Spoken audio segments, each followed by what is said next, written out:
commence, I would like to acknowledge the traditional custodians of the lands on which we stand. They are the Kabi people. We recognize and acknowledge their ancestors past, present, and emerging. Secondly, I would like to acknowledge Danielle Smith. She's a certified Wim Hof instructor and a lady whom I shadowed during her workshops. So a lot of what I've learned and I'm going to be teaching you today, I can attribute to her.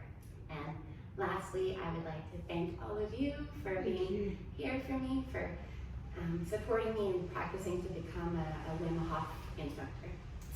And I think you've all introduced yourselves. I was going to take a quick moment to go through the room and just introduce yourself, and you can either share why you're into the Wim Hof method or what you're hoping to gain today, or something completely irrelevant if you're a little bit shy. Just happy to be here, nerves are squared. So I'll start as you know, Christina Message, Wim Hof method instructor in training.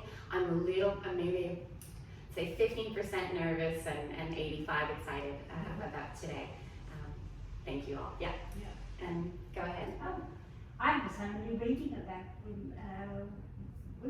William Wim Hof yesterday because I got it on my email from a group that I joined, Your Choices, and give you interesting information, and I just read the ones I'm interested in.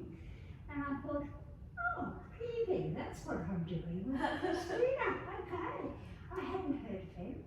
And so I read it, and it was quite interesting because it went through the breathing, the ice baths, and the meditation. It went through, and I gave it to Keith, my husband, to read, and I said, read this. I said, you've got the meditation, because he meditates quite well. He's been doing it for a long time. And so I said, just see, you can probably do the breathing would be good. And then I don't get the cold water. So I was just excited, and I wondered if it was, but I didn't ask you. And when I came over and I saw a 61-year-old man doing this is good. Yeah. I mean, I've got a couple of years on him, but I've got to be a little bit careful with not advertising the brand until I'm a certified instructor. So I just called it breathwork and therapy.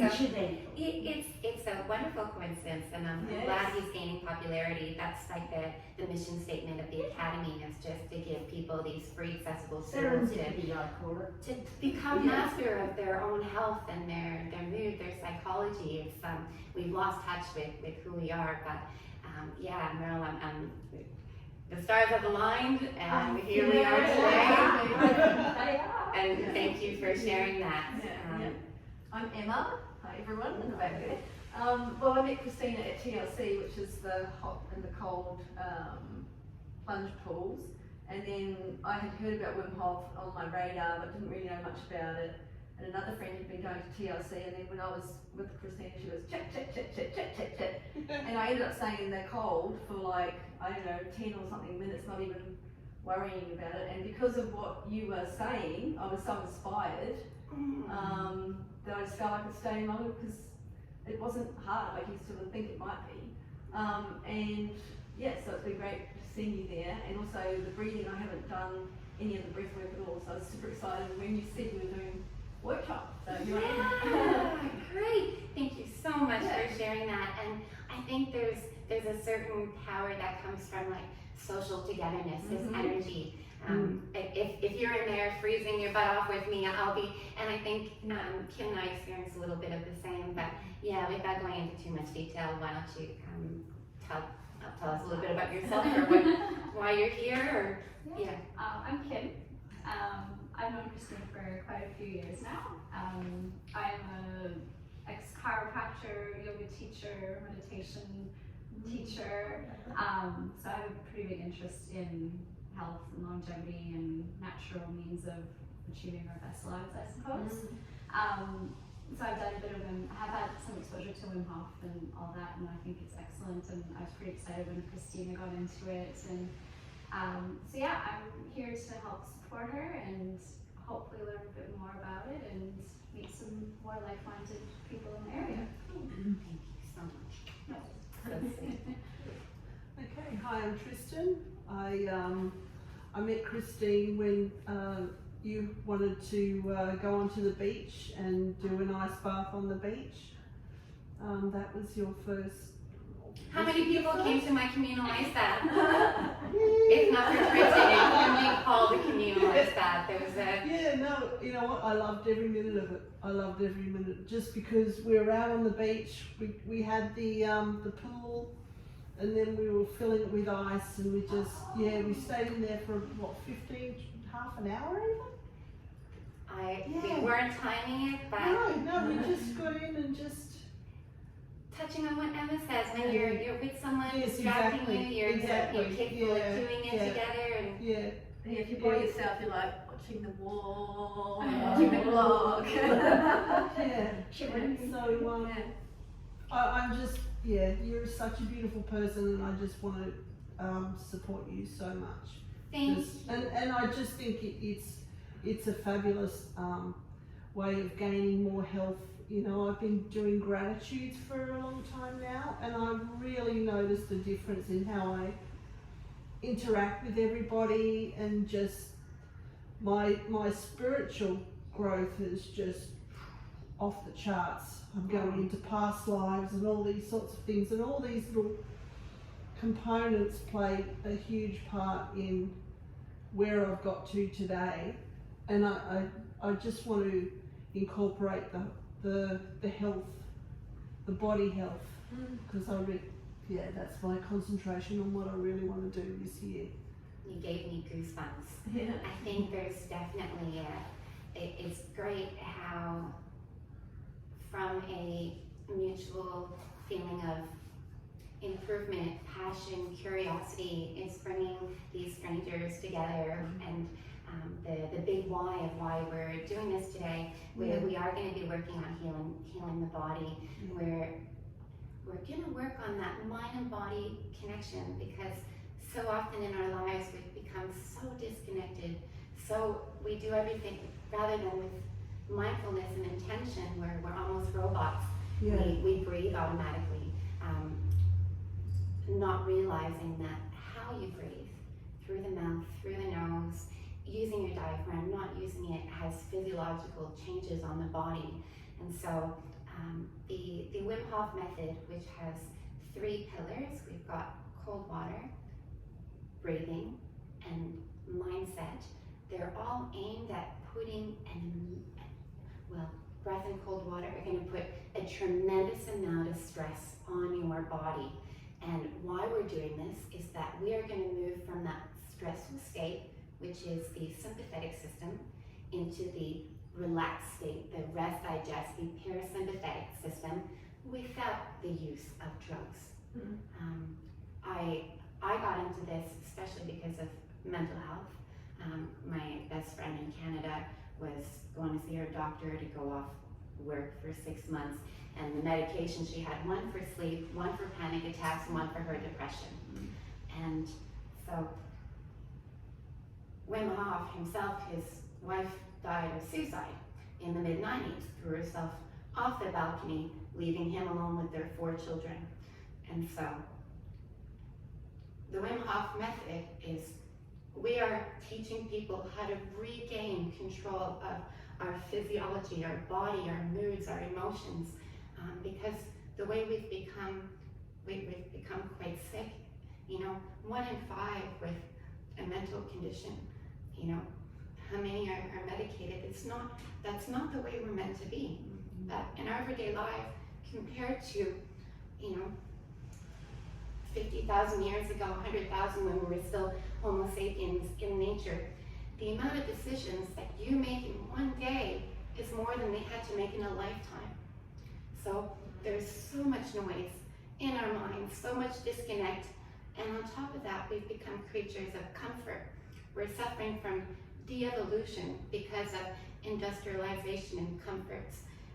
You know, back in the old days, the first pioneers, You know, Captain Cook, Christopher Columbus, when they met these Aboriginal people of the land, they're throwing them furs and clothing because these guys are wearing little napkins, like having, and they're sort of, you know, I don't know what that is, but come on, I'll show you my land, I'll show you my way. You know, Captain Cook was navigated through a lot of our lands aided by the Aboriginal people, but our everyday comforts, you know, 200 years ago, we've managed to, you know, we have heating, you know, 100 years, 50, 100 years ago now, we've got air conditioning, we've got clothing.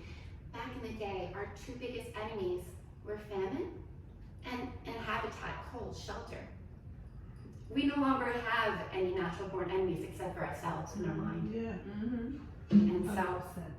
this method will shortcut, will force you into that direct connection between the mind and the body, because when you're freezing your butt off in that ice bath, you will not be stressing about your boss's report that's due tomorrow. You're not going to be thinking about your son and his girlfriend's troubles. You're going to be in that bath thinking, you're going to tense up. You're going to think, I hate this. I want to get out, because we seek comfort. We've run away from adversity and that stress.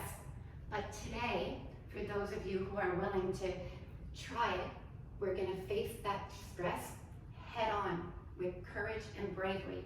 Because by doing so, we are going to start breaking and making new connections in the brain. Yeah. The brain is very malleable. It's called neuroplasticity. If you look up the American Association of Psychology, they talk about exposure therapy on how to cure phobias. Yeah.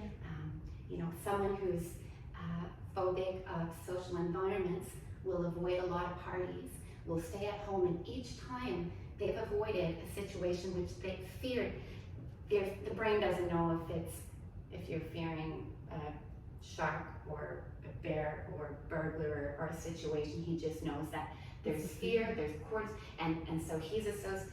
We've rewarded the brain every time we've run away from that social event. Whew, I managed to stay clear, stay safe. And we're rewarding our brain, making those connections. But if instead we face it straight on with bravery, if we face uncomfortable situations, such as an ice bath, then the idea is it will change how we deal with stress in everyday life. If you think about a monk, how he deals with stress, someone cutting him off, traffic, someone yelling at him, you know, he's not going to all of a sudden lose his temper, yell, go red in the face. How we react to stress tends to be pretty consistent, right? Yeah. Whereas if you're someone who I used to suffer from a lot of panic attacks. I get panicky the minute someone's behind me flashing their lights, someone at work stressed me out. Stress is always going to be present, no matter who you are. How we choose to deal with that stress, that's what we have control over.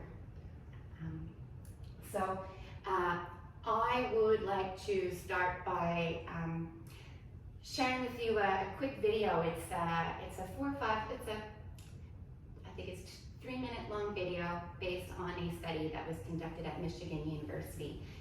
We know that Wim, this crazy Dutch 61-year-old extreme athlete, can go underwater, swim under ice, and stay in a tank for a minute 45, but what's going on inside of him? That scientists were curious to know, is he an anomaly? What's going on physiologically inside? So they had him do the Wim Hof method and not do the Wim Hof method whilst wearing a suit, and they stuck him in a CAT scan fMRI to look at what, and so I'll share with you this quick video which shows that it touches on the power of the mind with the intention. So we've lost connection with our body, we can't make ourselves happy anymore, we can't, using his mind alone, he can warm himself up. He does it before and after, and you can, I'll show you this neat little video.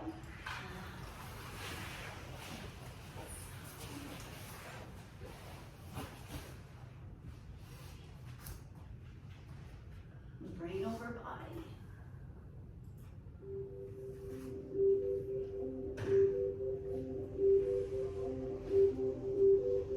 The human body naturally reacts to cold. It reacts to the cold unconsciously to preserve heat. The body feels the cold and works to constrict blood flow towards vital areas that need to be kept stable. It also releases hormones like cortisol and norepinephrine. It induces involuntary muscular shivering and a change in breathing pattern. It's also painful, and people would rather be warm and cruising than frozen into a popsicle. So scientists at Wayne State University School of Medicine designed a special suit to make people cold. Not because turning people into popsicles is hilarious, but because it's interesting. They could use this special suit to measure the subjects in a PET scan or fMRI to really understand what happens in the body and brain in cold conditions.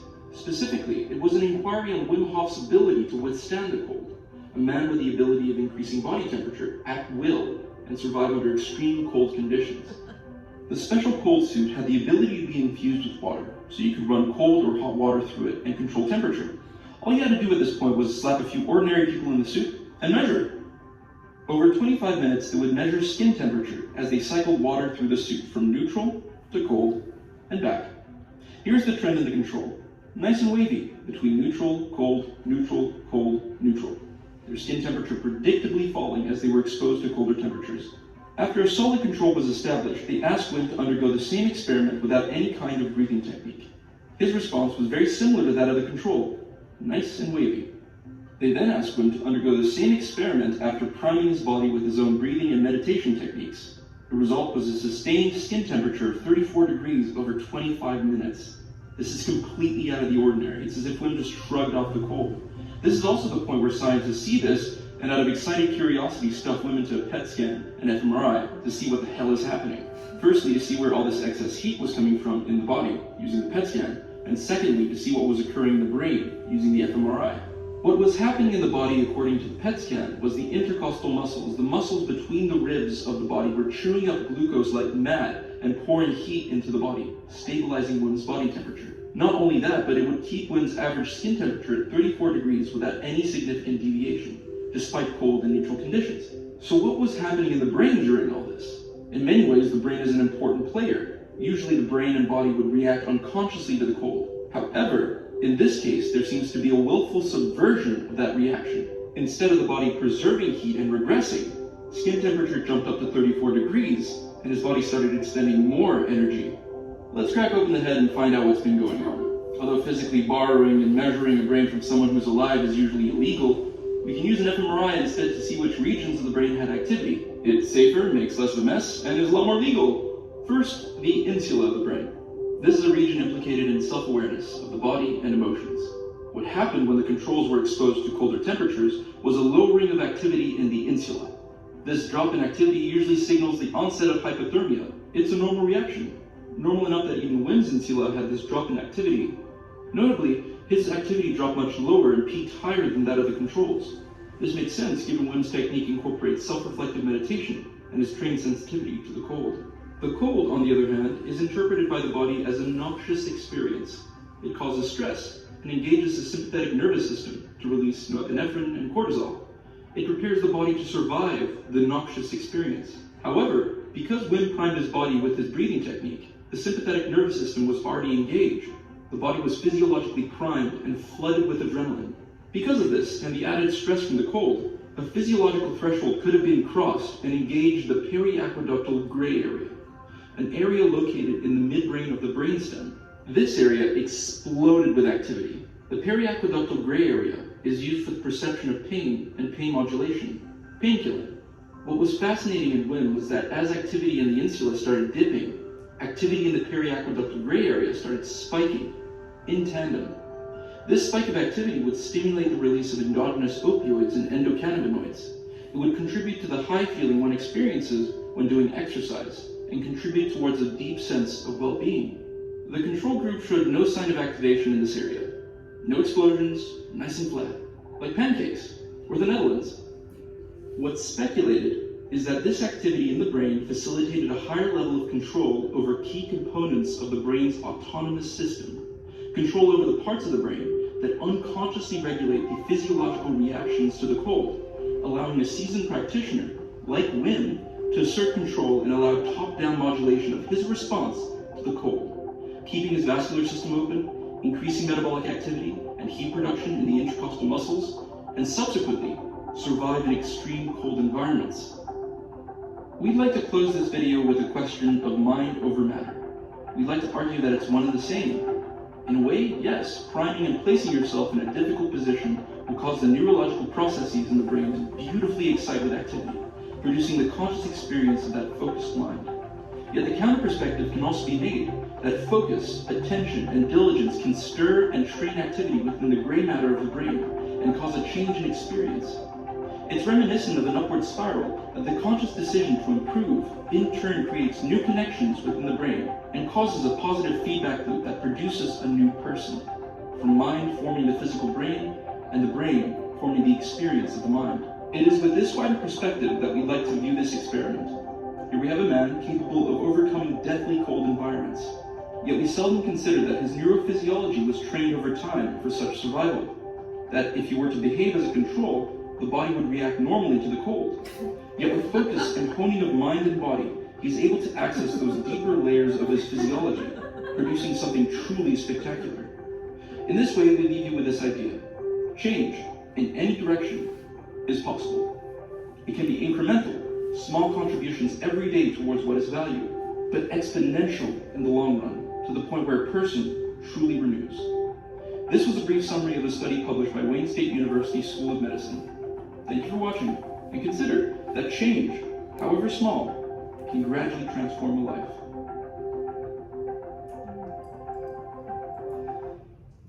Great, so that touches a little bit on the mindset pillar that our brains, our mind, willingness, intention, visualization, all of those things are, we don't exercise them enough, and we might in fact be able to, using our mind and our breath to control physiology and going from that stressful state to unstressful state, regulating the endocrines, which help regulate the chemicals, because in that stressful state, your body turns down melatonin. You are not going to sleep. There's an enemy lurking around. Boosts up the cortisol, the adrenaline, and in that constant state of stress, the body is getting sick, it's overworked, it can't work correctly. So, moving on now into the breathing pillar of the Wim Hof method. So, I've had a few people laugh at me when I say I'm becoming a breath coach. They respond, I've been breathing my whole life, why do I need you to teach me how? And there are so many different ways of breathing, and the processes that it impacts through your breath alone. You can actually, breathing through the nose rather than the mouth, you can measure your pulse and you can see your heart rate descend. When we're angry, frustrated, we tend to breathe a lot into our chest and our shoulders, and we're not using the proper breathing muscles, which the primary breathing muscle is the diaphragm. It's a parachute-like structure which separates the thoracic cage from the abdominal cage, or the abdomen. And using your diaphragm and breathing correctly through the mouth, working those muscles, your diaphragm is intimately connected to your lungs and your heart, and the movement of one impacts the other. We often think of organs as though they're floating around in space because of our diagrams and textbooks, but it is smushed in there with a whole bunch of other organs and tissues and tendons, and your diaphragm, you've got some pretty critical bits of anatomy of your cardiovascular system that goes through it. Through the diaphragm is your aorta. The aorta is the main vein which will take that oxygen that's coming through the nose, in through the lungs, penetrated in the plasma, embarked onto a red hemoglobin cell, and ready to travel through your body. That aorta is your main vein which will go and distribute that clean oxygenated blood through the body, goes right through the diaphragm. And once your oxygen, your red blood cells have circulated all the way down, distributing the oxygen to each part of your tissue and coming back up with some waste, some carbon dioxide. So that main vein is the inferior vena cava. These two, critical in getting the clean oxygen, getting the carbon dioxide out, go right through the diaphragm. You've also got your esophagus, and where that meets is the esophageal valve. A malfunctioning valve can result in a bit of acid reflux. And so by doing some deep breathing exercise where you're actually working that parachute-like structure, which like a jellyfish will come down. That's when it's contracting and relaxing, come back up. As it comes down, it pulls your lung space, creating, and the air wants to go in. Unlike what we think, lungs aren't two great balloons that we're inflating and deflating. It's actually thick, spongy. It's a differential in pressure. If you think about a syringe, when you're getting liquid in, that changing of pressure, you're elongating that space. From activating your diaphragm, your diaphragm flexes down, increases that lung space, causes differential in pressure, which is doing this exchange of gas, of oxygen and carbon dioxide. When we do the Wim Hof breathing, we are going to be hyperventilating. We're going to do 30 deep in and out. And when we do that, we are going to be expelling a lot more carbon dioxide than what we would normally. The act of breathing unconsciously, we tend to take about 15 to 20 breaths in a minute. Doing this on and off, we're going to be tripling, quadrupling those breaths. And what happens is when we begin the breath, our oxygen saturation is at 99%. You can't get much higher than perfect. We're not going to be changing the oxygen level from the hyperventilation. What we are going to do is change the carbon dioxide levels in the body. Normally you have 2 part carbon dioxide to 1 part oxygen constantly in your body, and that is keeping the blood at a certain pH. I think it might be 6.75-ish. And by expelling the carbon dioxide during those 30 deep in, deep out, our body will jump up in alkalinity nearly 1 point. I've got some very sensitive pH test strips here that you'll be able to see. I'll give you each a little piece of paper so you can stick there and put it in, because you shouldn't be sticking the strip in your mouth, but we'll leave that aside just so I can show you how much we're going to change the pH purely from the breath, from expelling that carbon dioxide. But when we do that, that change in pH is going to put our body in an extreme amount of stress. We are going to become hypoxic. Hypoxic is a lack of oxygen reaching the tissue. Although our oxygen is at 99%, the oxygen will not offload off your red blood cell. It will bind, it will stick, and in that pH environment, it can't release to your tissue. So in that brief moment for a couple of minutes, we are going to go hypoxic and trick the body, and your body's not going to get enough oxygen. Now, people are afraid, like, oh, could this be bad? A lot of people suffer from sleep apnea, where they actually stop breathing for a few minutes. Doing that for 7 hours at a time, yeah, that's really not healthy. A couple of minutes, hormetic stress, short periods of time, controlled, it will make us stronger. How? When we trick our bodies and we're not getting that oxygen, your body will go into survival mode, which is what we're doing when we're doing the ice bath. So we're flirting with that fight or flight to the relax. So the body's gonna go into panic mode and go, I'm not getting any oxygen, I need to do something. More red blood cells, because the red blood cells carry the oxygen. So your body's going, well, something's not right, I need more red blood cells. So it starts to generate more red blood cells. It starts to generate more pathways. It's not reaching my tissue, I need to do something. All these, in that interim, you are actually gonna be increasing your, well, in the long run, you're gonna increase your metabolic efficiency. efficient your body is at using that oxygen that is available to it from pushing it inside of these low oxygen, high oxygen, because after we've expelled that gas, we're gonna do a breath retention. And during that breath retention, when we commence low carbon dioxide, high oxygen, carbon dioxide is always building up in your body. You're digesting, you're looking, you're thinking, all these things are consuming energy and glucose, and it's a byproduct. So we hold our breath, that carbon dioxide is slowly gonna climb up. 30 seconds, a minute and a half, you're probably gonna be holding your breath up to 2 minutes easily with me today. And eventually that carbon dioxide gets to really alarming rates and your body will go, you need to take a breath. And so we'll take a deep breath in, but changing the chemistry of the body is going to inherently make it stronger, make it adaptable, make it, so that is the breath pillar. And we're still just finding out so much.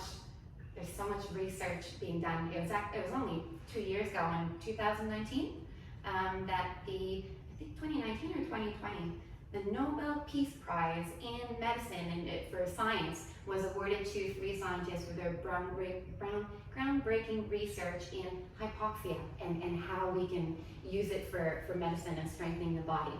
Actually, before we, I'll have you watch a quick video about hypoxia because it's such a scary thought, like I'm going hypoxic, I'm depriving my body of oxygen, what the hell. But we'll watch a quick video just to deepen your understanding of it. These videos are easy to watch, not too scientific, but let's look here.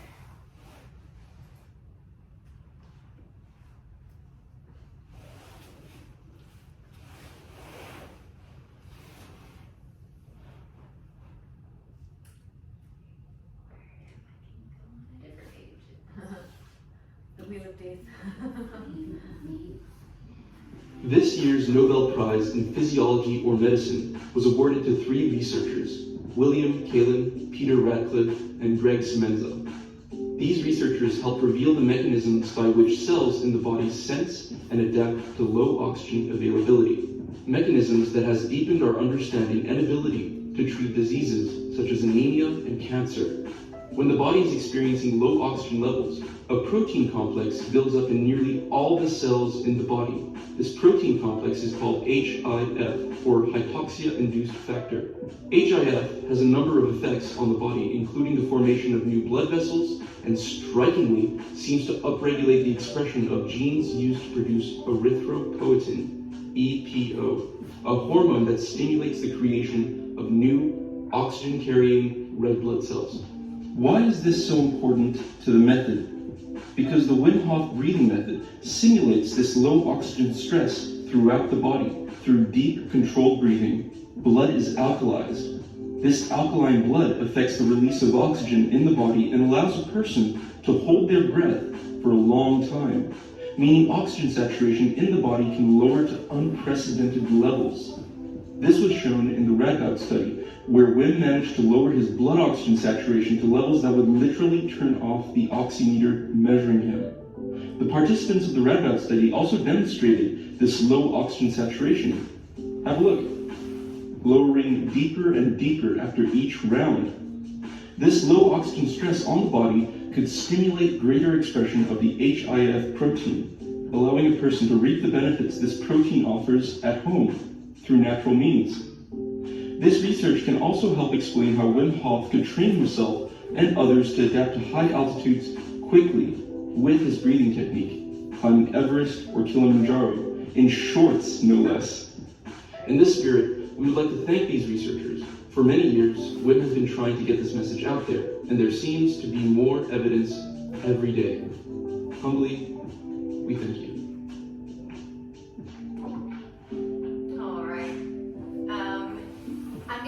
I just want to quickly go into a little bit about the anatomy of breathing, and we might even stand up and do a little bit of stretching and moving around because you've been sitting on your bottoms a little bit. So maybe just stand up, and I'm going to introduce you a little bit to yeah, your body and the parts that will move from the breath. So if you start just finding your collarbone, that's the top of your thoracic cage. And if you were to take a deep breath in, the top six ribs, they will flare up. And that's meant to move, you know? People think of your thoracic cage as this thick armor, hard, protecting your lungs and your heart, but it's actually quite supple. We've got a lot of joints, cartilage. It's meant to move. You know, movement. The lack of movement can result in atrophy, stiffness, and so if we move down and we find that spot where your thoracic cage stops and you've got the lower ribs, so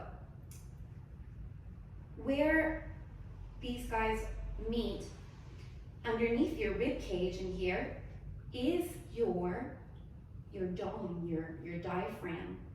If you can try to curl your fingers inside and try and massage up and down, that's your diaphragm hidden in there. And when we're hunched over at our computers, on our phones, you know,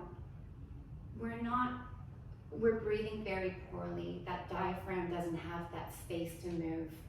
And when we're going to be doing our breathing exercises, I'm going to have you lie down with a little towel behind your neck, and we're going to try and send that breath down into the diaphragm, thinking about the mechanics, the motion. The diaphragm wants to go downwards, so we're going to take these deep breaths and we're going to throw the breath down into the diaphragm, into the chest, and out.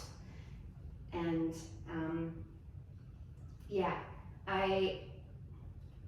trying to think of what other exercises we might do, but I think that might be all. I might just get you to, where you're standing, I'll just get you to jump up and down a little bit on your toes and just get that blood flow moving a little bit. We've been sitting down a lot. It's good to, we're going to be promoting blood flow when we're doing the breath work, which we're going to be doing in a couple of minutes. But I really want you guys to try and, if you can, breathe in through the nose instead of rather than the mouth, because your nose serves to purify and humidify the air before it enters the lungs. So much so you get 30% more oxygen from your nose than you do your mouth. And I think we've got about 20 minutes of breath work. It's 11:20, and after that we'll be doing the ice baths. And another interesting thing that's happening with the breath work is by changing the pH, we are detaching your receptors. We've got pain receptors, we've got mechanical receptors, we've got thermoreceptors and mechanical receptors, and the pain is rather a signal that is interpreted by the hypothalamus. By doing this breath work, the sensor that senses pain and cold and shoots off the pain signal, we're going to be deactivating it a little bit from the breath work. And so that's why they suggest you prime yourself with breathing before the cold and deactivating your receptors. That will last for about 24 hours after you've done the breath work. So you don't necessarily need to do one after the other, but the breathing is preferable in the morning on an empty stomach. So I think without further ado, we will have you guys lie down. If you don't have a little towel to roll up behind your neck, I'll get you one now.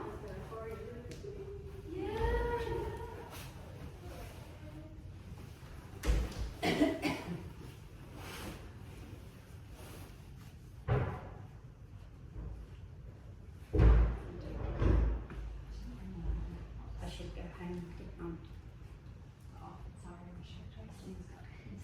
Yeah, I've got lots of, if you make yourself Or a long one. Short just one. something to place underneath your neck.